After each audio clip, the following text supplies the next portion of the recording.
माझे नाव कुबेर कुमुदिनी संदीप वाघ. आणि माझे नाव सूर्य कुमुदिनी संदीप वाघ. आज आम्ही गोकुळ अष्टमीच्या दिवशी गवळण म्हणून दाखवणार आहोत. सुरुवात आपण गणेशचे श्लोक पासून सुरुवात करू.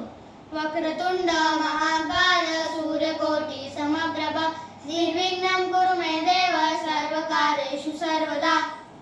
आता आम्ही एक छोटंसं गवळण म्हणून दाखवणार आहोत. यशोदे